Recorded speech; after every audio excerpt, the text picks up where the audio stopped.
Salam damai sejahtera saya ucapkan pada Bapak Ibu Saudara yang kasih dalam Tuhan dimanapun Anda berada.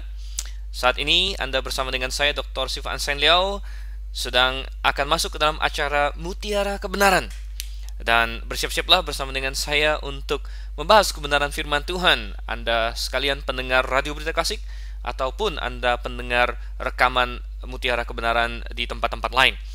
Dan mungkin bagi Anda yang baru pertama kali bergabung dengan kami, Anda belum tahu, tetapi acara Mutiara Kebenaran ini adalah acara yang akan membahas kebenaran firman Tuhan secara sistematis, satu pasal per sesi. Ya, kira-kira satu pasal dalam kira-kira 1 jam Alkitab, dan kita akan mulai dari Kejadian pasal 1, kita akan terus dalam Perjanjian Lama sampai dengan Maleakhi pasal yang keempat.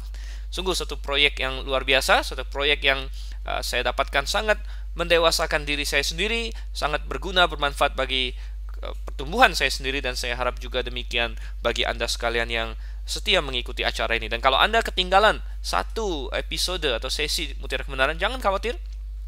Semua rekaman ini disimpan dan Anda bisa mendapatkannya dengan cara menghubungi kami di GBI Agrave. Baik, saudara yang kasih Tuhan, kita sudah sampai kepada Bilangan pasal yang ke-14. Kita buka Alkitab kita bersama saat ini, Bilangan pasal yang ke-14, saudara. Yang lalu kita barusan selesai Bilangan 13, suatu pasal yang sangat-sangat menyedihkan sebenarnya. Titik balik, bisa kita bilang, dalam sejarah Israel. Kalau saja orang Israel mengambil jalur yang berbeda, memilih keputusan yang berbeda, mungkin sejarah kita Bilangan akan berbeda. Dan di pasal 14 sebenarnya adalah kelanjutan dari pasal 13.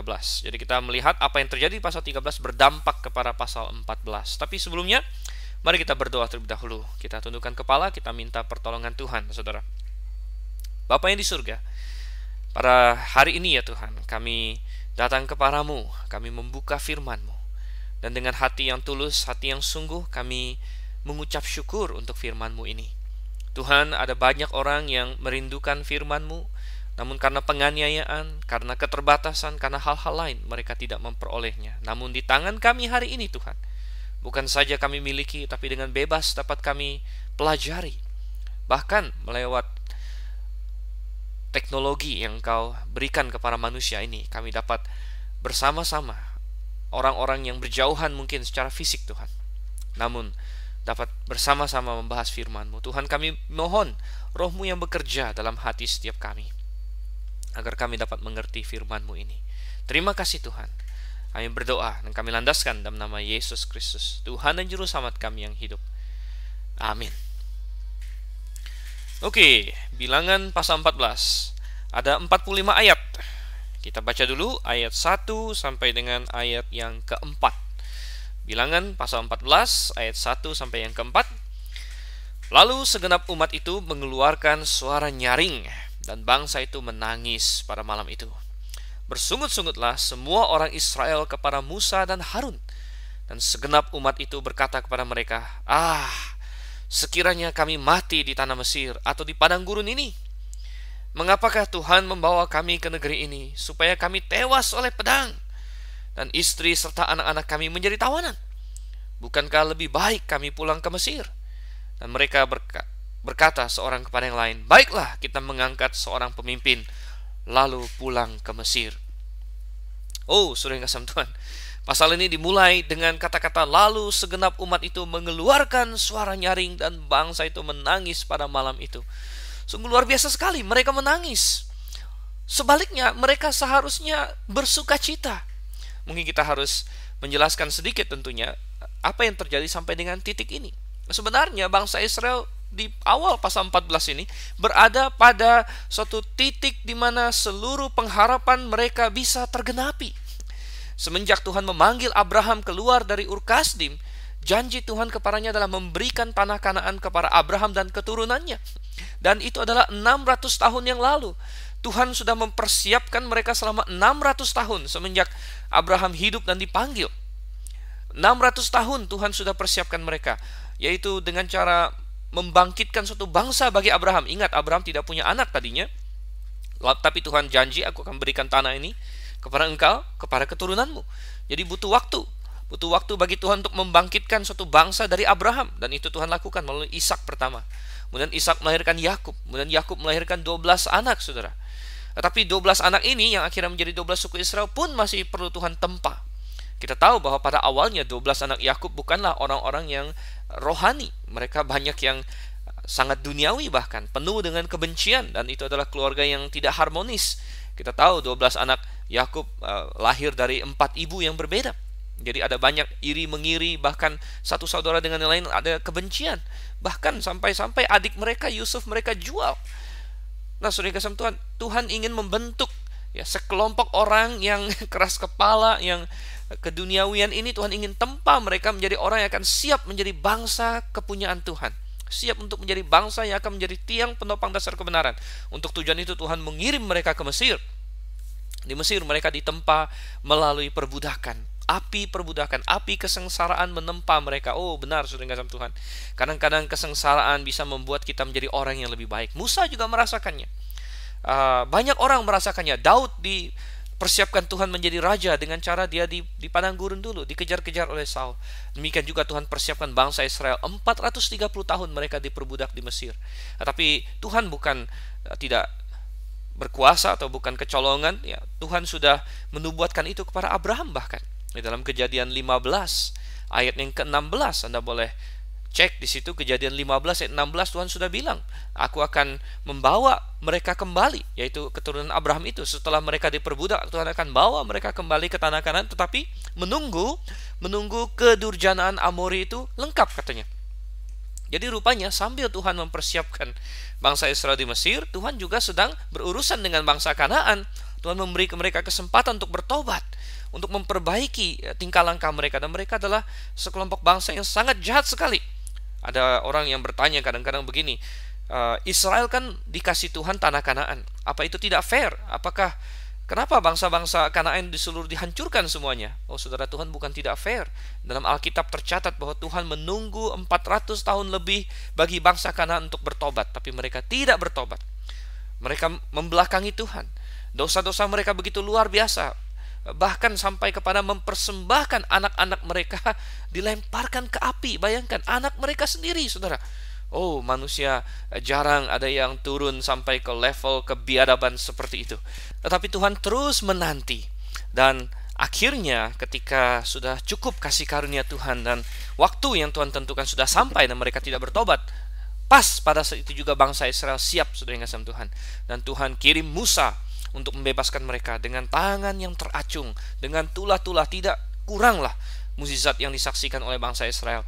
Dan mereka akan Tuhan bawa dari Mesir, Tuhan bebaskan, dan Tuhan bawa ke Sinai, Tuhan jadikan bangsa, Tuhan ajar mereka hidup yang kudus, dan kemudian Tuhan akan bawa mereka ke tanah Kanaan, dan Tuhan akan pakai orang Israel untuk membasmi bangsa Kanaan di sana sebagai penghakiman Tuhan kepada bangsa Kanaan itu. Jadi jangan ada yang berpikir bahwa oh Tuhan jahat sama orang Kanaan. Tidak. Tuhan favorit dengan Israel. Bukan seperti itu sebenarnya. Tetapi Tuhan menggunakan Israel yang kebetulan memang tiang penopang dasar kebenarannya untuk menghukum orang-orang yang sangat-sangat biadab di daerah Kanaan itu. Nah, saudara yang kasih Tuhan, jadi seluruh pengharapan Israel sebenarnya adalah untuk memasuki tanah Kanaan itu, memasuki tanah Kanaan. Dan di sini kita melihat di pasal 13, mereka sudah berada di perbatasan selatan tanah Kanaan, di suatu tempat yang namanya Kadesh Barnea.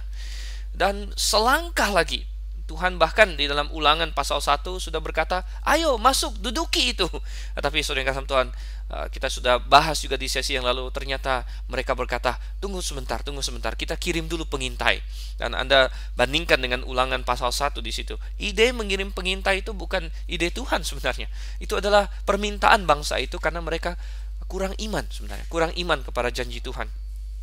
Dan kita melihat Musa ternyata tidak terlalu bijaksana di sini. Tuhan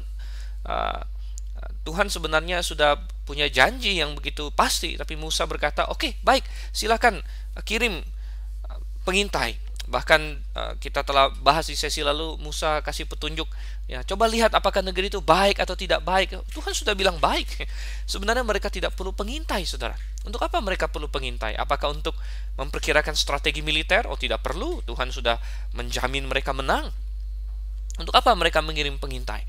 untuk tahu apakah tanah itu baik atau tidak? Oh, janji Tuhan berkata tanah itu pasti baik. Jadi sebenarnya sangat tidak perlu. Dan jadi di pasal 13 ayat 2, Tuhan di situ akhirnya hanya memberitahu, oke, kalau kalian memang ingin kirim pengintai, beginilah kirimnya, ya. Satu suku kirim satu orang. Nah, kenapa Tuhan instruksikan seperti itu? Supaya pengintai-pengintai ini nanti mewakili seluruh Israel. Karena Tuhan sudah tahu pengintai-pengintai ini akan menolak firman Tuhan. Jadi penolakan mereka nanti akan menjadi perwakilan dari penolakan Israel secara keseluruhan. Dan benar, saudara yang kasih Tuhan, dari 12 pengintai itu 10 memberikan laporan yang buruk, dan hanya 2, yaitu Yosua dan Kaleb, yang berkata kita pasti bisa menang. Sebenarnya 12 pengintai sama-sama memberi laporan bahwa tanah itu benar sungguh baik. Jadi di satu sisi mereka sudah mengiyakan janji Tuhan. Di satu sisi mereka sudah bersaksi, oh ternyata firman Tuhan benar. Ketika Tuhan berkata dia akan memberikan kepada kita tanah yang berlimpah-limpah susu dan madu, oh itu benar, kami sudah lihat. Jadi ironisnya, para pengintai ini di satu sisi berkata janji Tuhan benar loh, ya, tanah itu baik, ya. Tapi di sisi lain mereka berkata, tapi kita tidak bisa percaya janji Tuhan bahwa dia akan membawa kita masuk. Nah ini kan lucu, saudara. Tapi rupanya banyak juga orang percaya hari ini yang seperti itu, yang mengaku Kristen dan pilih-pilih untuk percaya janji Tuhan. Anda seperti itu, saudara? Mungkin janji Tuhan tertentu Anda amini, oh ya, amin, haleluya. Mungkin untuk keselamatan, oh ya, amin, haleluya. Tapi bagaimana dengan janji Tuhan akan memelihara hidupmu kalau engkau berserah kepadanya? Bagaimana? Mungkin Anda seorang wanita, Anda mencari jodoh misalnya, dan Anda berkata, oh umur saya sudah makin tinggi nih, sudah mulai kepala 3 mungkin ada sebagian berkata, atau jangan-jangan sudah kepala 4, ya. Di mana apa pasangan hidup saya? Saya sudah percaya Tuhan menyelamatkan saya sebagai Tuhan dan Juru Selamat saya, tetapi saya harus mencari pasangan. Jadi ini ada satu laki-laki yang walaupun bukan orang Kristen, tapi apa boleh buat karena umur saya semakin tinggi. Oh saudara, apakah engkau mau percaya janji Tuhan menyelamatkan engkau dari neraka, tapi tidak mau percaya janji penyertaan Tuhan dalam hidupmu sehari-hari, misalnya dalam menyediakan pasangan hidup atau dalam menjaga engkau, memelihara engkau? Oh, terlalu banyak kita, terlalu sering kita seperti itu. Mirip dengan pengintai-pengintai ini. Dan pengintai ini, saudara yang kasih Tuhan, 10 di antara mereka memberikan berita yang busuk kepada orang Israel. Sehingga tadi kita baca di pasal 14 di pertama itu, segenap umat itu, mereka berada pada titik pilihan. Di sini kita melihat tanggung jawab manusia, saudara. Tuhan tidak mengatakan dan bertentangan dengan Calvinisme yang mengajarkan bahwa semua sudah ditentukan oleh Tuhan, ya, semua sudah ditakdirkan oleh Tuhan, semua sudah didekritkan oleh Tuhan. Bahkan apa yang akan saya lakukan sudah Tuhan tentukan terlebih dahulu. Oh tidak, Alkitab selalu mengajarkan manusia harus bertanggung jawab, manusia harus memilih dan memutuskan untuk melakukan sesuatu, dan kemudian manusia harus bertanggung jawab. Nah saudara yang kasih Tuhan, oleh karena itu bangsa Israel berada pada titik pilihan. Mau nggak mereka percaya kepada Tuhan? Maukah mereka percaya kepada janji Tuhan? Ataukah mereka akan menolak janji Tuhan itu? Dan ternyata kita baca mereka tidak percaya kepada Tuhan. Mereka menolak Tuhan. Mereka menangis. Menangis, saudara yang kasih Tuhan. Meratap. Padahal mestinya mereka bergembira, mestinya mereka bersukacita, Tuhan telah bawa kita ke tanah pusaka kita. Janji Tuhan terbukti benar, tapi tidak, mereka menangis.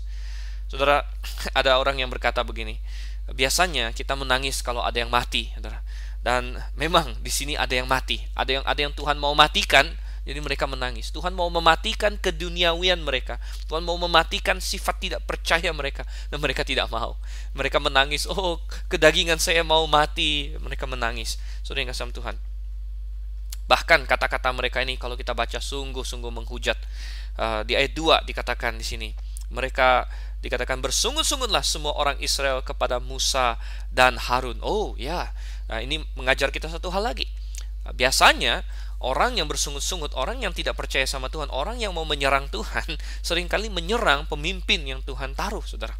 Anda perhatikan itu? Ya, karena apa? Ya Tuhan mungkin tidak kelihatan. Jadi yang mereka serang pertama adalah pemimpin. Orang yang mereka serang pertama adalah pemimpin rohani mereka, orang yang berkhotbah mungkin, gembala sidang mungkin. Hati-hati, saudara yang kasih Tuhan. Bersungut-sungutlah semua orang Israel kepada Musa dan Harun. Dan mereka berkata apa? Sekiranya kami mati di tanah Mesir. Oh, saudara, atau di padang gurun ini luar biasa sekali. Mereka lebih baik mati daripada mencoba atau berjuang masuk ke tanah Kanaan. Apa yang mereka bisa dapat dari mati? Ini benar-benar adalah ketidakpercayaan yang luar biasa. Kalaupun mereka, ini ya, kalau kita bicara dari sudut pandang manusia gitu, kalau nggak ada Tuhan sama sekali, pun lebih baik mereka mencoba masuk daripada mati kan? Secara manusiawi saja begitu, apalagi kalau mereka punya Tuhan. Ini benar-benar adalah kata-kata yang sangat menghujat. Lebih baik kami mati. Oh, saudara yang kasih Tuhan, dan terbukti Tuhan berikan apa yang diinginkan oleh hati mereka yang memberontak itu. Hati-hati apa yang Anda bicarakan sama Tuhan. Hati-hati apa yang Anda ungkapkan kepada Tuhan. Jangan-jangan nanti Tuhan menyerahkan Anda kepada keinginan hati Anda. Mereka bilang, kami lebih baik mati, katanya. Oh ya, Tuhan bilang nanti kita akan baca ya. Tuhan berikan kepada mereka apa yang mereka inginkan itu. Ayat 3, saudara. Mengapa Tuhan membawa kami ke negeri ini? Supaya kami tewas oleh pedang. Oh, saudara. Istri serta anak-anak kami menjadi tawanan. Wah, sekali lagi menghujat. Tuhan yang sudah membawa mereka keluar, Tuhan pula yang telah berjanji untuk membawa mereka masuk, saudara. Dan mereka memakai anak-anak dan istri mereka sebagai alasan di sini. Biasanya orang yang tidak mau percaya sama Tuhan, ada saja alasannya. Banyak alasannya. Pikirkan keluarga saya. Bagaimana saya bisa percaya sama Tuhan? Dengan apa saya akan kasih makan anak istri saya? Kadang ada orang berpikir begitu. Mungkinkah Anda dipanggil Tuhan untuk melayaninya? Mungkinkah Tuhan ingin Anda sekolah teologi? Mungkinkah Tuhan ingin Anda melepaskan pekerjaan duniawi Anda dan melayani Dia? Apa alasan Anda? Mungkin ada orang yang berkata, tapi Tuhan, bagaimana dengan anak istri saya, Tuhan? Oh, kalau Tuhan yang benar-benar memanggil Anda, Tuhan pula yang akan menyediakan. Ingat itu baik-baik. Jangan pakai anak istri sebagai alasan. Dan orang Israel di sini, anak istri jadi alasan. Dan saudara kasih Tuhan, nanti Tuhan akan jawab mereka. Justru anak istri, anak mereka yang dijadikan alasan itu, justru itu yang akan Tuhan berkati. Dan mereka sendiri akan Tuhan hukum.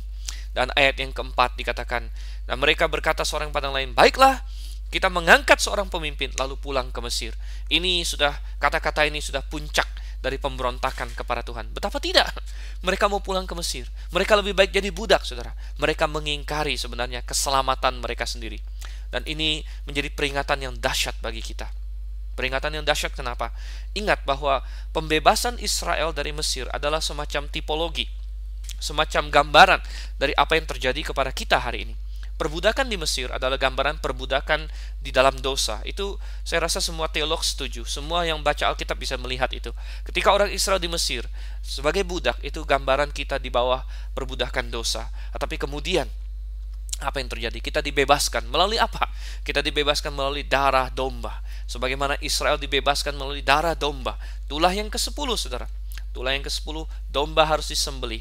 Darahnya dipoleskan, diaplikasikan kepada tiap rumah tangga. Dan orang harus menyembelih domba, domba yang sempurna, yang tak ada bercacat. Siapa itu? Yesus Kristus, anak domba Allah, harus disembelih. Nah, sebagaimana domba disembelih di Mesir untuk membebaskan mereka dari perbudakan Mesir, anak domba Allah disembelih untuk membebaskan kita dari perbudakan dosa. Itu adalah gambaran keselamatan. Dan kemudian mereka masuk ke padang gurun. Masuk ke padang gurun itu adalah gambaran kehidupan Kristiani setelah diselamatkan. Ya, dunia yang tadinya digambarkan Mesir, ya, setelah kita diselamatkan berubah menjadi padang gurun. Ketika orang diselamatkan, dia menjadi musuh dunia. Dunia menjadi tidak bersahabat dengan dia. Seperti padang gurun adalah suasana yang tidak bersahabat dengan manusia. Tapi ingat, orang percaya selalu memiliki penyertaan Tuhan. Ada tiang awan dan tiang api yang menyebabkan orang Israel tidak binasa di padang gurun itu, tapi bisa menjalani hidupnya. Dan di padang gurun itulah mereka diangkat menjadi umat Allah. Ini adalah perjalanan Kristen kita di dunia ini. Mereka diberikan hukum Tuhan. Mereka diajar hidup kudus di Gunung Sinai. Mereka menghadapi peperangan di dalam padang gurun itu. Mereka mengalami apalagi cobaan, kesusahan, dan mereka mengalami mukjizat. Mereka mengalami penyertaan Tuhan. Oh, itu semua adalah gambaran kekristenan. Dan sekarang mereka mau masuk Kanaan, saudara. Dan Kanaan adalah gambaran dari sorga. Kanaan adalah gambar tempat peristirahatan yang Tuhan sediakan. Tetapi apa yang mereka katakan? Ini adalah kemurtadan, saudara. Mereka berkata, kami tidak mau ke sana. Kami lebih baik kembali ke Mesir. Mereka menolak keselamatan yang dari Tuhan. Mereka mau kembali kepada dosa. Ini adalah murtad, saudara. Ini adalah menyangkali iman. Ini adalah membuang keselamatan yang telah Tuhan berikan. Oh, ini adalah dosa yang fatal, dosa yang berarti mereka tidak lagi percaya kepada Tuhan. Coba kita buka di dalam Ibrani. Jadi, apa yang terjadi di padang gurun Paran itu, di Kadesh Barnea, sekian ribu tahun yang lalu itu, digambarkan oleh penulis Ibrani di dalam Ibrani pasal yang ketiga. Ibrani pasal yang ketiga, saudara yang kasih Tuhan. Coba kita lihat ayat yang ke-7 sampai ayat yang ke-19. Ayat 7 sampai 19 saya bacakan. Sebab itu, seperti yang dikatakan Roh Kudus, pada hari ini, jika kamu mendengar suaranya, janganlah keraskan hatimu seperti dalam kegeraman pada waktu pencobaan di padang gurun, di mana nenek moyangmu mencobai aku dengan jalan menguji aku, sekalipun mereka melihat perbuatan-perbuatanku 40 tahun lamanya. Itulah sebabnya aku murka kepada angkatan itu dan berkata, selalu mereka sesat hati dan mereka tidak mengenal jalanku, sehingga aku bersumpah dalam murkaku, mereka takkan masuk ke tempat perhentianku. Oh, ini bukan orang kafir, saudara. Ini bukan orang yang tidak mengenal Yehova. Ini bukan orang yang tidak mengalami Paskah. Ini adalah orang Israel yang telah menyembelih domba pada hari Paskah yang pertama itu, dan yang telah memoles darah domba di tiang pintu mereka. Tetapi dikatakan mereka takkan masuk ke tempat perhentianku. Oh, ini gambaran mereka tidak masuk surga. Tetapi kenapa? Kita lanjut lagi. Ibrani 3 ayat 12. Waspadalah hai saudara-saudara, supaya di antara kamu jangan terdapat seorang yang hatinya jahat dan yang tidak percaya oleh karena ia murtad dari Allah yang hidup. Tidak percaya karena dia murtad. Murtad adalah orang yang tadinya percaya kemudian menjadi tidak percaya. Oh, saudara yang kasih Tuhan, kita di Grafe di sini selalu mengajarkan apa? Kita selalu mengajarkan orang ketika diselamatkan, ya, itu adalah syarat yang Tuhan taruh, yaitu dia percaya. Ketika dia percaya, dia diselamatkan, saudara. Syarat yang Tuhan tuntut adalah iman, percaya, bertobat dan percaya pada Yesus Kristus, Anda akan diselamatkan. Dan ketika seorang percaya dan bertobat pada Yesus Kristus, semua dosanya ditanggung oleh Yesus. Yang belum dia buat pun ditanggung. Ya, yang belum dia buat pun ditanggung, saudara. Sehingga orang itu pasti masuk surga sebenarnya. Pasti dijamin oleh Tuhan. Ya, dari sisi Tuhan, Tuhan menjamin dia masuk surga karena dia percaya kepada Yesus Kristus, berada dalam Yesus Kristus. Sehingga kita mengajarkan bahwa orang tidak lalu hilang keselamatan karena dia jatuh ke dalam dosa. Ada sebagian orang yang sering dikenal sebagai Arminian atau Wesleyan mengajarkan bahwa kalau Anda jatuh dalam dosa, Anda tidak selamat lagi. Anda harus kembali mengaku dosa, bertobat. Oh tidak, ya. Kita percaya bahwa bertobat perlu kalau Anda jatuh dalam dosa, tapi bukan lagi untuk diselamatkan, tapi untuk mendapatkan hubungan yang kembali harmonis dengan Tuhan. Tetapi keselamatan itu sudah terjadi ketika pertama kali Anda sungguh-sungguh bertobat dan percaya pada Yesus. Jadi keselamatan tidak hilang kalau Anda jatuh ke dalam dosa, ya. Misalnya Anda sudah percaya Yesus, Anda suatu hari keceplosan berbohong, keselamatan Anda tidak langsung hilang, tidak, karena semua dosa sudah ditanggung. Anda keceplosan misalnya marah dengan seseorang, Anda keceplosan jatuh ke dalam dosa tertentu. Mungkin ada yang jatuh dalam dosa perzinahan, bahkan dosa yang sangat berat, saudara. Ada yang mungkin jatuh pada dosa yang lain lagi, banyak sekali dosa dalam Alkitab. Tetapi itu semua tidak membuat seseorang kehilangan keselamatan. Oh tidak. Dosa tidak lagi menghilangkan keselamatan seorang kalau dia sudah percaya pada Yesus, karena semua dosanya sudah ditanggung. Tetapi, saudara yang kasih Tuhan, peringatan Alkitab? Yang penting adalah jangan melepaskan iman, jangan menyangkal, jangan berkata saya tidak mau percaya lagi kepada Yesus Kristus. Oh, itu adalah murtad. Itu adalah murtad, itu adalah meninggalkan iman, dan meninggalkan iman itu membuat seseorang tidak lagi diselamatkan. Kalaupun dia sudah pernah menerima Yesus dan Tuhan sudah berjanji kepadanya, kamu akan diselamatkan karena dia orang percaya, karena dia berada dalam Yesus. Tapi ketika dia keluar dari Yesus, ingat Yohanes 15, Yesus berkata, tinggallah dalamku, dan setiap ranting yang tinggal padaku akan berbuah, kata Yesus di Yohanes 15. Tapi setiap ranting padaku yang tidak tinggal padaku, tidak tinggal pada Yesus, maka dia tidak berbuah lagi, dan dia akan dipotong dan dilempar ke dalam api. Nah, saudara yang kasih Tuhan, kita dapatkan di sini bahwa sungguh luar biasa sekali. Dosa tidak lagi menyebabkan kita kehilangan keselamatan. Kalau kita sudah percaya, karena dosa itu sudah ditanggung. Tapi ingat, syarat keselamatan itu apa? Syarat Yesus menanggung dosa itu apa? Bagi seseorang, dia harus percaya kepada Yesus. Jadi kalau dia melepas kepercayaannya, Dia murtad, saudara. Maka itu yang dikatakan dalam Ibrani 3 di sini. Coba kita kembali lagi, Ibrani 3 ayat 12 tadi kan. Kemudian ayat 13 kita lihat.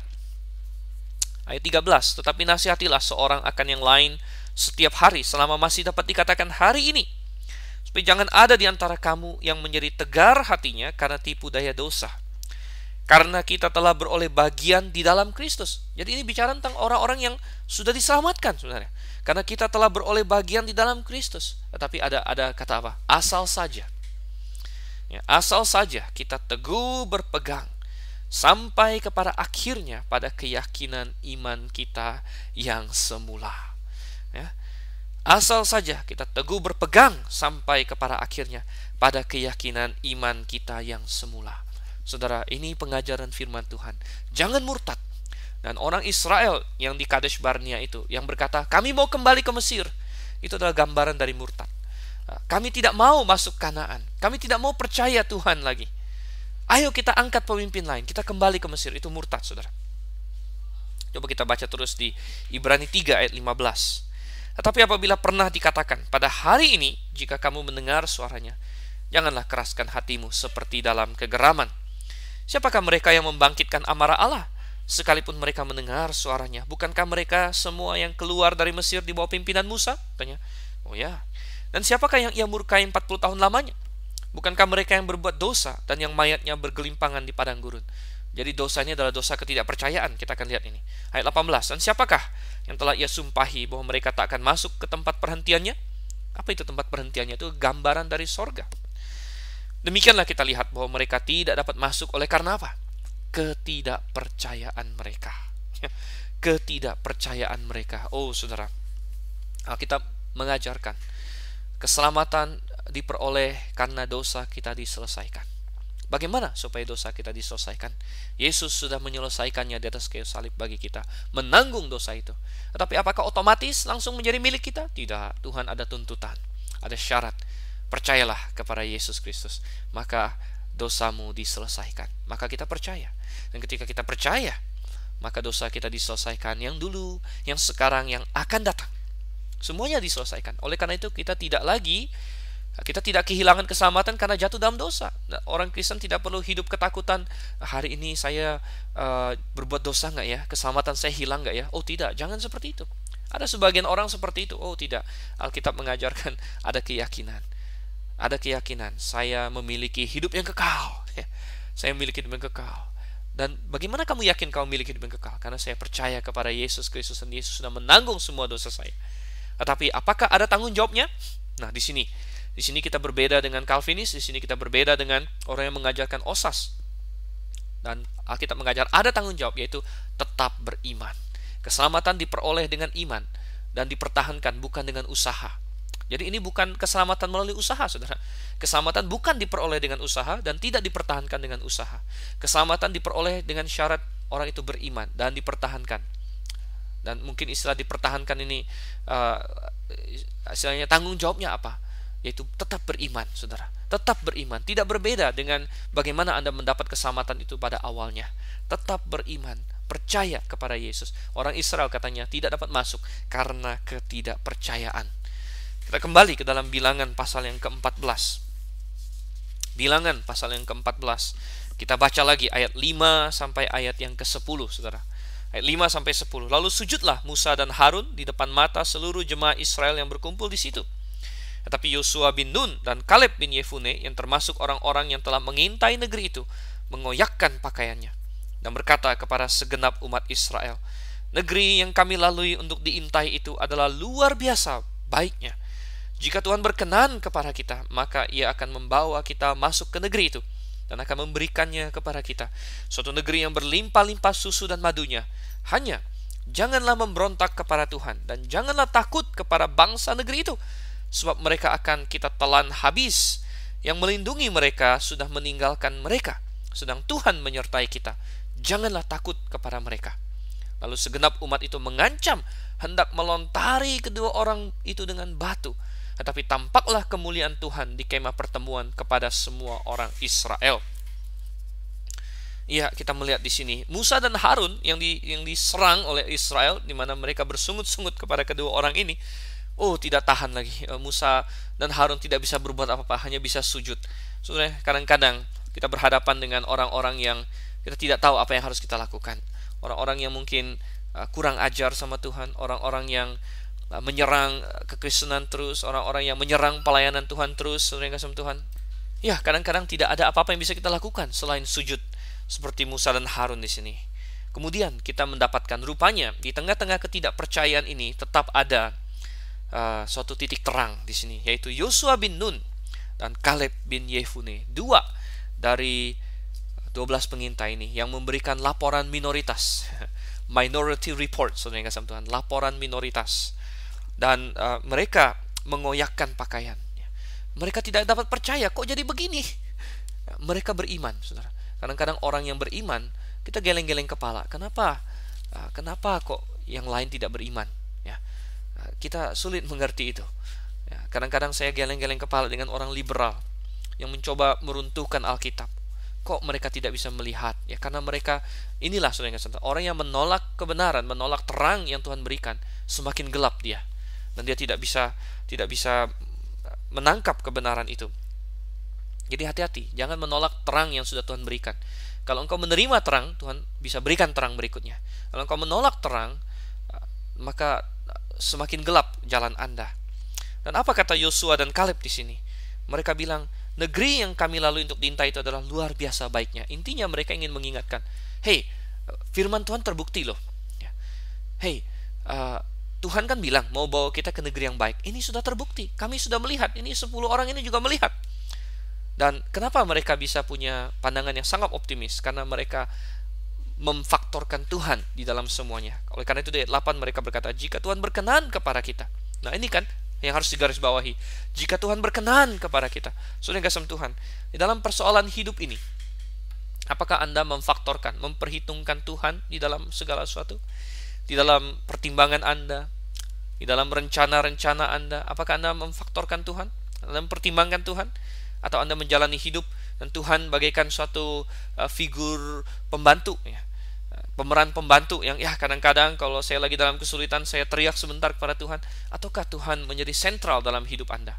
Oh, saya beritahu, kalau Tuhan tidak sentral dalam hidup Anda, ketika tantangan besar menghadap, ketika ombak besar datang, Anda akan kehilangan Tuhan. Anda tidak lagi fokus sama Tuhan. Seperti Petrus, dia fokus ke ombaknya. Tetapi ketika dia fokus kepada Yesus, dia naik lagi ketika dia jalan di atas air itu, saudara yang kasih Tuhan. Dan luar biasanya bagi saya di sini adalah bukannya orang Israel mendengarkan kata-kata Yosua dan Kaleb di sini, malah mereka mau melontari keduanya dengan batu. Oh, kadang-kadang kebenaran ini memang sulit diterima orang karena ada kedagingan. Karena kalau kita menerima kebenaran, kita tertusuk, saudara. Dan kalau mereka mau terima apa kata Yosua dan Kaleb di sini, maka mereka harus mengakui bahwa tadinya mereka mau memberontak sama Tuhan. Karena itu yang Yosua dan Kaleb katakan, jangan memberontak katanya. Dan menarik sekali, ya, sangat optimis si Yosua dan Kaleb ini di ayat 9 tadi dikatakan, jangan memberontak, jangan takut, sebab mereka akan kita telan habis. Dalam bahasa aslinya agak lucu, istilahnya begini, mereka seperti roti bagi kita. Nah, itu bahasa aslinya, mereka seperti roti bagi kita. Maksudnya gampang, akan kita sikat habis, ya, sikat habis, kita telan habis. Tapi mereka malah mau melontari keduanya dengan batu. Oh, betapa degil, betapa biadab mereka sebenarnya. Tetapi Tuhan intervensi, ya, dikatakan di sini, tetapi tampaklah kemuliaan Tuhan di kemah pertemuan kepada semua orang Israel. Ya, tampak kemuliaan Tuhan. Dan kenapa? Oh, Tuhan mendengar. Semua yang kita lakukan Tuhan tahu, semua yang kita ucapkan Tuhan dengar. Dan Tuhan menampakkan kemuliaannya di sini. Dan semua harus berhenti, ya, karena kemuliaan Tuhan tidak kompatibel dengan bersungut-sungut. Kemuliaan Tuhan tidak kompatibel dengan pemberontakan kepada Tuhan. Kemuliaan Tuhan tidak kompatibel dengan ingin melontari, ya, hamba-hamba Tuhan dengan batu. Kemuliaan Tuhan tidak kompatibel dengan sikap, ya, tidak percaya sebenarnya. Jadi kemuliaan Tuhan turun dan menghentikan semua sungut-sungut itu. Coba kita baca apa kata Tuhan sekarang. Di ayat 11 sampai dengan ayat yang ke-12 dulu, kita secara bertahap saja, tidak usah terlalu banyak sekaligus.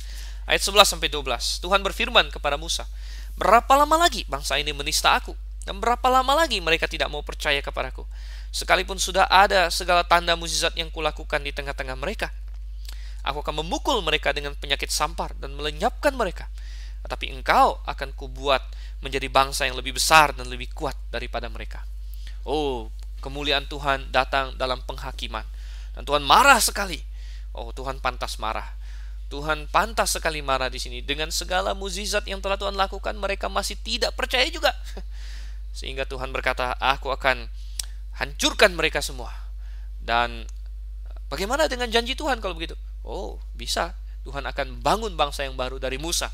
Toh itu keturunan Abraham juga. Toh itu adalah keturunan Ishak juga. Toh itu adalah keturunan Yakub juga. Nah, Tuhan bilang, aku akan hancurkan mereka. Dan dari Musa akan kubangkitkan. Tetapi coba kita lihat apa kata Musa di ayat 13 sampai dengan kita lihat di sini agak jauh ya. Kita baca sampai ayat yang ke-19. Ayat 13 sampai 19. Lalu berkatalah Musa kepada Tuhan, jikalau hal itu kedengaran kepada orang Mesir, padahal engkau telah menuntun bangsa ini dengan kekuatanmu dari tengah-tengah mereka, mereka akan bercerita kepada penduduk negeri ini yang telah mendengar bahwa engkau Tuhan ada di tengah-tengah bangsa ini, dan bahwa engkau Tuhan menampakkan dirimu kepada mereka dengan berhadapan muka, waktu awanmu berdiri di atas mereka, dan waktu engkau berjalan mendahului mereka di dalam tiang awan pada waktu siang dan di dalam tiang api pada waktu malam. Jadi jikalau engkau membunuh bangsa ini sampai habis, maka bangsa-bangsa yang mendengar kabar tentang engkau itu nanti berkata, oleh karena Tuhan tidak berkuasa membawa bangsa ini masuk ke negeri yang dijanjikannya dengan bersumpah kepada mereka, maka ia menyembelih mereka di padang gurun. Jadi sekarang biarlah kiranya kekuatan Tuhan itu nyata kebesarannya seperti yang kau firmankan. Tuhan itu berpanjangan sabar dan kasih setianya berlimpah-limpah, yang mengampuni kesalahan dan pelanggaran, tetapi sekali-kali tidak membebaskan orang yang bersalah dari hukuman. Bahkan yang membalaskan kesalahan bapa kepada anak-anaknya, kepada keturunan yang ketiga dan keempat. Ampunilah kiranya kesalahan bangsa ini sesuai dengan kebesaran kasih setiamu, seperti engkau telah mengampuni bangsa ini mulai dari Mesir sampai kemari. Oh, di sini kita melihat sesuatu yang luar biasa pada diri Musa. Dan dalam momen-momen seperti inilah kita melihat Musa paling mirip dengan Yesus Kristus. Dan kita sudah pernah membahas bahwa Musa memang adalah gambaran dari Yesus, salah satu tipologi dari Yesus di dalam perjanjian lama. Dan kita melihat di sini doa ini syafaat ya, doa syafaat Musa bagi orang Israel. Ini bukan kali pertama, saudara. Musa pernah berdoa seperti ini juga waktu orang Israel berdosa dalam kasus ini lembu emas. Jadi dari waktu itu Tuhan juga hendak memusnahkan Israel, tapi Musa berdoa bagi Israel. Dan waktu itu juga Tuhan menawarkan, Musa, kamu sajalah saya bikin jadi bangsa besar. Dan mungkin bagi orang yang lebih kecil dari Musa, atau lebih kecil hatinya, atau lebih kerdil imannya, mungkin berkata, oh ya, bagus juga ya, biar saya yang terkenal, nanti menjadi bapak dari bangsa Israel seperti Abraham, Ishak dan Yakub. Tetapi Musa di sini tidak mengedepankan dirinya sendiri. Seperti Yesus, dia rela berkorban bagi umatnya. Dia memikirkan umatnya. Dan sungguh posisi yang luar biasa sekali. Bahkan di sini kita melihat apa yang dia lakukan. Dia berdoa, dan doa ini patut kita camkan, saudara. Doa ini nomor satu kita melihat mengagungkan Tuhan ya, doa yang mengagungkan Tuhan. Kadang-kadang ada orang yang berdoa marah-marah Tuhan, atau ada orang yang berdoa sambil tidak percaya sama Tuhan. Tapi tidak, Musa berdoa dengan keyakinan penuh akan sifat-sifat Tuhan. Dia mengagungkan Tuhan. Bahkan Musa ketika berdoa, dia concern dengan reputasi Tuhan di tengah bangsa-bangsa lain. Oh, Tuhan melihat hati Musa yang tertuju kepadanya ini. Bahkan kalau kita lihat di ayat yang ke-18 di situ, dia bilang, Tuhan itu berpanjangan sabar dan kasih setianya berlimpah-limpah, yang mengampuni kesalahan dan pelanggaran. Ini sudah hampir sepertinya Musa mengutip kata-kata Tuhan sendiri. Jadi kalau kita buka ya dalam Keluaran pasal yang ke-34, di sini Tuhan pernah berbicara begini kepada Musa. Keluaran 34 ayat 6. Berjalanlah Tuhan lewat dari depannya dan berseru, Tuhan, Tuhan Allah penyayang dan pengasih, panjang sabar, berlimpah kasihnya dan setianya, yang meneguhkan kasih setianya kepada beribu-ribu orang yang mengampuni kesalahan, pelanggaran, dan dosa, tapi tidaklah sekali-kali membebaskan orang yang bersalah dari hukuman, yang membalaskan kesalahan bapa kepada anak-anaknya dan cucunya, kepada keturunan yang ketiga dan keempat. Dan ini hampir bisa dikata dikutip oleh Musa di sini dalam pasal 14 Bilangan ayat 18. Jadi intinya Musa mendasarkan doanya pada teologi yang mantap, pada sifat Tuhan itu sendiri. Dan dia mengatakan, Tuhan, Engkau sendiri yang mengatakan padaku, Engkau panjang sabar. Dan biarlah kiranya sekarang karaktermu ini nyata, gitu. Biarlah yang Engkau katakan ini terjadi. Jadi doa yang indah, doa yang luar biasa adalah doa yang kembali mengembalikan kepada sifat-sifat Tuhan. Dan coba kita lihat ya, apa yang Tuhan katakan. Kita lihat di ayat 20 sampai dengan ayat yang ke-35 sekarang. Ini cukup panjang, tapi ini respon Tuhan. Ayat 20 sampai ayat yang ke-35. Berfirmanlah Tuhan, Aku mengampuninya sesuai dengan permintaanmu. Hanya demi Aku yang hidup, dan kemuliaan Tuhan memenuhi seluruh bumi. Semua orang yang telah melihat kemuliaanku dan tanda-tanda mukjizat yang kuperbuat di Mesir dan di padang gurun, namun telah 10 kali mencobai Aku dan tidak mau mendengarkan suaraku, pastilah tidak akan melihat negeri yang kujanjikan dengan bersumpah kepada nenek moyang mereka. Semua yang menista Aku ini tidak akan melihatnya. Tetapi hambaku Kaleb, karena lain jiwa yang ada padanya, dan ia mengikut Aku dengan sepenuhnya, akan kubawa masuk ke negeri yang telah dimasukinya itu, dan keturunannya akan memilikinya. Orang Amalek dan orang Kanaan diam di lembah, sebab itu berpalinglah besok dan berangkatlah ke padang gurun ke arah laut Tebrau. Lagi berfirmanlah Tuhan kepada Musa dan Harun, Berapa lama lagi umat yang jahat ini akan bersungut-sungut kepadaku? Segala sesuatu yang disungut-sungutkan orang Israel kepadaku telah kudengar. Katakanlah pada mereka, demi Aku yang hidup, demikianlah firman Tuhan, bahwasanya seperti yang kamu katakan di hadapanku, demikianlah akan kulakukan kepadamu. Di padang gurun ini bangkai-bangkaimu akan berhantaran, yakni semua orang di antara kamu yang dicatat, semua tanpa terkecuali yang berumur 20 tahun ke atas, karena kamu telah bersungut-sungut kepadaku, bahwasanya kamu ini tidak akan masuk ke negeri yang dengan mengangkat sumpah telah kujanjikan akan kuberi kamu diami, kecuali Kaleb bin Yefune dan Yosua bin Nun. Tentang anak-anakmu yang telah kamu katakan, mereka akan menjadi tawanan, merekalah yang akan kubawa masuk, supaya mereka mengenal negeri yang telah kamu hinakan itu. Tetapi mengenai kamu, bangkai-bangkaimu akan berhantaran di padang gurun ini, dan anak-anakmu akan mengembara sebagai penggembala di padang gurun 40 tahun lamanya, dan akan menanggung akibat ketidaksetiaan sampai bangkai-bangkaimu habis di padang gurun, sesuai dengan jumlah hari yang kamu mengintai negeri itu, yakni 40 hari, satu hari dihitung 1 tahun. Jadi 40 tahun lamanya kamu harus menanggung akibat kesalahanmu, supaya kamu tahu rasanya jika Aku berbalik daripadamu. Aku Tuhan yang berkata demikian. Sesungguhnya Aku akan melakukan semuanya itu kepada segenap umat yang jahat ini, yang telah bersepakat melawan Aku. Di padang gurun ini mereka akan habis, dan disinilah mereka akan mati. Iya, saudara, kita melihat di sini ayat yang ke-20 ada suatu teologi yang luar biasa. Berfirmanlah Tuhan, Aku mengampuninya. Oh benar, Tuhan Maha Pengampun. Sesuai yang Tuhan katakan itu, Dia panjang sabar. Dia panjang sabar, tapi memang ada dikatakan Ia membalaskan, Dia tidak membebaskan orang yang bersalah dari hukuman. Tuhan Maha Pengampun, dan pengampunan Tuhan hanya bisa didapat dari caranya Tuhan. Ya, dari caranya Tuhan. Kalau orang yang tidak mau turut cara Tuhan, katanya Tuhan sekali-kali tidak membebaskan orang dari hukuman. Bahkan Ia membalaskan kesalahan bapa kepada anak-anaknya. Nah, ada orang yang mungkin bingung bagaimana mengharmoniskan bagian teks ini dengan di Yeskiel, di mana Tuhan berkata, ya, siapa yang bersalah dia yang akan mati. Ya, dosa ayah tidak akan turun ke anak. Memang benar, saudara, di Yeskiel dosa ayah tidak akan turun ke anak dalam pengertian anak tentu tidak bertanggung jawab atas dosa bapaknya. Demikian juga bapak tidak bertanggung jawab atas dosa anaknya, sampai sejauh masalah ayahnya mengajari anaknya misalnya.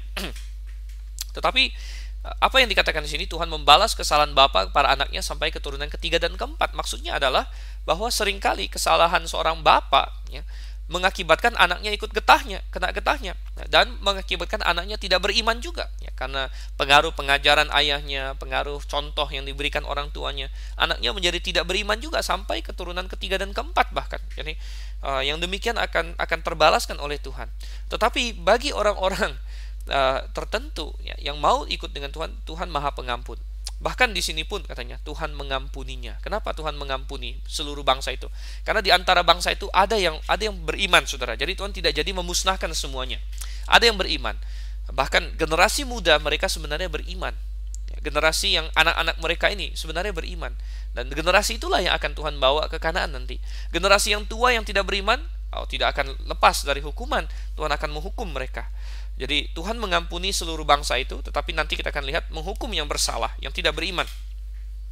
Tapi ada satu frase yang sangat menarik sekali di ayat 20 sini. Aku mengampuninya sesuai dengan permintaanmu, sesuai dengan doamu. Saudara, ini bukan kali pertama kita melihat doa Musa berkhasiat dan menggerakkan Tuhan. Dan doa tidak sia-sia, saudara. Doa menggerakkan Tuhan. Dan kita harus berdoa ya, dengan keyakinan itu bahwa doa saya benar-benar menggerakkan Tuhan. Doa saya didengar oleh Tuhan. Doa membuat perbedaan. Dan ini adalah suatu teologi yang tidak didapati atau sulit dijelaskan oleh Calvinisme, yang mengajarkan bahwa Tuhan sudah menetapkan segala-galanya. Kalau Tuhan sudah menetapkan segala-galanya, maka doa tidak benar-benar mengubah apa-apa. Doa tidak benar-benar menggerakkan apa-apa. Tapi ketika Tuhan di sini, dan kita memang tidak bisa menjelaskan sepenuhnya hubungan antara kedaulatan Tuhan dengan doa manusia, tetapi Tuhan rupanya, ya, walaupun tidak bisa kita ketahui apa yang terjadi di balik layar, tetapi kita tahu bahwa Tuhan ingin manusia berdoa dengan keyakinan bahwa doa mengubah segala sesuatu. Doa bekerja, saudara yang kasih Tuhan. Dan benar, doa bekerja, doa mengubah hal. Dan Tuhan yang Maha Kuasa, yang berdaulat, telah memutuskan untuk menciptakan manusia dengan kehendak bebas yang bisa berdoa, dan Tuhan mau merespon kepada doa manusia. Begitu luar biasanya. Oke, jadi kita melihat di sini ayat yang ke 22 dan seterusnya. Kita akan melihat akhirnya Tuhan memang mengampuni seluruh bangsa, tidak jadi menghancurkan mereka sepenuhnya, tetapi tetap menghukum yang tidak beriman, yaitu yang 20 tahun ke atas, semua yang menolak. Ya, karena mereka yang bertanggung jawab di sini. Ya, mereka yang sebagai barisan perangnya. Ya, mereka lah yang ini kan pasukan perang. Ingat sensus di pasal 1 dan pasal 2 bilangan adalah sensus pasukan perang. Dan mereka menolak untuk masuk. Ya, mereka bilang, anak-anak kami mau jadi apa? Mau jadi tawanan. Oh, Tuhan bilang, enak saja. Dan mereka bilang, kami mau mati. Nah, di sini kita tadi melihat ya, Tuhan bilang apa di ayat yang ini, ayat 28 ya. Bahwasanya seperti yang kamu katakan di hadapanku, demikianlah akan kulakukan kepadamu. Kamu mau mati di padang gurun, kamu mati di padang gurun. Dan akhirnya Tuhan suruh mereka 40 tahun lamanya ya, 1 tahun banding 1 hari ya, mereka mengintai. Kamu akan di padang gurun sampai mati semua. Jadi akhirnya sensus yang pertama itu bukan hanya sensus angkatan perang, tapi juga sensus kematian sebenarnya. Sensus yang akan mati. Hanya ada 2 pengecualian, yaitu Kaleb bin Yefune dan Yosua bin Nun katanya. Karena lain katanya jiwa mereka, lain roh mereka. Nah, saudara yang kasih Tuhan, bagaimana? Ya, bagaimana dengan kita? Lalu itu, apakah apa yang akan Tuhan lihat? Apakah kita berdoa ya, seperti Musa? Ya, ataukah kita seperti orang Israel yang perlu didoakan? Gitu. Apakah kita punya kepercayaan kepada Tuhan? Apakah kita punya iman kepada Tuhan? Nah, ini ayat-ayat ini benar-benar menantang kita. Nah, kalau kita lihat lebih lanjut lagi, akhirnya Tuhan bilang di ayat 31, anak-anakmu yang kamu katakan mereka akan menjadi tawanan, ya, mereka yang akan masuk. Dan ini sedikit banyak menjawab juga. Dulu saya sempat punya pertanyaan begini dalam hati saya sendiri. Di sebagian ayat-ayat firman Tuhan dikatakan bahwa waktu-waktu Israel di padang gurun itu waktu-waktu di mana dia menikmati bulan madu dengan Tuhan. Ya, Anda boleh baca Yeremia pasal 2 ayat 1 dan 2 dan 3, misalnya dikatakan itu pengantin baru, cinta mula-mula. Jadi seolah-olah sangat indah di situ. Tapi perikop-perikop lain mengatakan di padang gurun mereka memberontak sama Tuhan. Jadi bagaimana ini? Nah, jawabannya adalah bahwa yang memberontak itu generasi yang pertama, yang keluar dari Mesir. Generasi yang sudah besar sebagai budak. Jadi rupanya mereka tidak dapat menghilangkan mentalitas budak mereka. Tapi yang Tuhan dapati setia adalah generasi keduanya. Inilah yang mengikuti dia dengan setia di padang gurun selama 40 tahun. ya, seperti pengantin baru dengan cinta mula-mula. Dan inilah nanti generasinya akan masuk ke tanah Kanaan. Oke, saudara yang kasih Tuhan, coba kita lihat sekarang ayat 36 sampai 38. Adapun orang-orang yang telah disuruh Musa untuk mengintai negeri itu, yang sudah pulang dan menyebabkan segenap umat itu bersungut-sungut kepada Tuhan dengan menyampaikan kabar busuk tentang negeri itu, orang-orang itu mati kena tulah di hadapan Tuhan. Tetapi yang tinggal hidup dari orang-orang yang telah pergi mengintai negeri itu hanyalah Yosua bin Nun dan Kaleb bin Yefune. Dalam setiap pemberontakan biasanya ada pemimpinnya, ada orang yang memicu, ada orang yang bersuara, dan dalam kasus ini adalah 10 pengintai yang adalah kepala-kepala suku, saudara. Bukan kepala tertinggi sih, tapi orang-orang yang terkenal, yang ternama dalam suku-suku mereka masing-masing. Dan mereka lah yang membusukkan dan membuat orang lain tidak beriman, dan Tuhan mematikan mereka dengan tulah. Sungguh, jangan kita menjadi orang yang memprovokasi orang untuk memberontak sama Tuhan. Oke, kita lanjut ayat 39 sampai ayat 45. Kita selesaikan pasal ini. Setelah Musa menyampaikan perkataan ini kepada semua orang Israel, maka berkabunglah bangsa itu dengan sangat. Dan keesokan harinya bangunlah mereka pagi-pagi, hendak naik ke puncak gunung sambil berkata, sekarang kita hendak maju ke negeri yang difirmankan Tuhan itu. Memang kita telah berbuat dosa. Tetapi kata Musa, mengapakah kamu hendak melanggar titah Tuhan? Hal itu tidak akan berhasil. Janganlah maju, sebab Tuhan tidak ada di tengah-tengahmu, supaya jangan kamu dikalahkan oleh musuhmu. Sebab orang Amalek dan orang Kanaan ada di sana di depanmu, dan kamu akan tewas oleh pedang. Dari sebab kamu berbalik membelakangi Tuhan, maka Tuhan tidak akan menyertai kamu. Meskipun demikian, mereka nekat naik ke puncak gunung itu, tetapi tabut perjanjian Tuhan dan Musa juga tidaklah meninggalkan tempat perkemahan. Lalu turunlah orang Amalek dan orang Kanaan yang mendiami pegunungan itu dan menyerang mereka. Kemudian orang-orang itu mencerai-beraikan mereka sampai ke Horma. Setelah mendengar dan melihat kemuliaan Tuhan, dan kemudian mendengar hukuman dari Tuhan, giliran mereka menyesal sekarang, berkabung ya. Tapi mereka bukanlah menyesal yang membawa mereka pada pertobatan. Mereka menyesal atas dosa bukan karena mereka menjadi berada di pihak Tuhan. Mereka menyesal karena dosa, karena mereka menyesal atas hukuman dosa. Nah, ini banyak orang seperti ini, saudara. Karena katanya tobatnya, say sorry dalam bahasa Inggris. I am sorry, katanya. Sorry kenapa? Ya. Menyesal kenapa? Menyesal Anda kena tangkap. Ya. Banyak orang begitu. Ya. Ada anak kecil, ya, mencuri, ketangkap, dihukum. Oh, I'm sorry, katanya. Sorry kenapa dulu? Sorry dia telah mencuri, melanggar hukum Tuhan. Atau sorry dia ketangkap, ya, menyesal dia ketangkap, berkabung, bersedih dia ketangkap. Nah, orang Israel di sini bukan bersedih mereka memberontak. Mereka bersedih karena setelah mereka memberontak, Tuhan hukum mereka dengan begitu keras. Wah, ternyata mereka cuma omong besar. Mereka lebih baik masuk Kanaan daripada mati di padang gurun. Jadi mereka di sini mulai akhirnya mereka bilang apa, ya? Oh, kami sudah berdosa. Ayo sekarang kami mau masuk menyerang. Dan inilah bukti mereka tidak benar-benar bertobat. Kalau mereka benar-benar bertobat, mestinya mereka sekarang kembali ke perintah Tuhan. Oh, menyesal, dan Tuhan bilang jangan maju, kita di padang gurun. Dan mestinya mereka terima itu. Mestinya mereka berdoa kepada Tuhan. Tapi ini bukti mereka tidak benar-benar bertobat. Akhirnya mereka malah melanggar titah Tuhan lagi, menyerang sendiri. Nah, Musa bilang, kalau kamu coba, ya kamu akan kalah. Dan benar, orang Kanaan, orang Amori memukul mereka kalah. Tanpa Tuhan mereka tidak bisa, saudara. Sebenarnya tidak ada yang spesial dengan pasukan Israel. Tetapi pasukan Israel ada satu spesialnya, yaitu Tuhan. Di luar Tuhan tidak ada yang spesial. Jadi kalau ada Tuhan, Israel tidak pernah kalah. Satu kali pun tidak pernah kalah dalam peperangan. Hebat.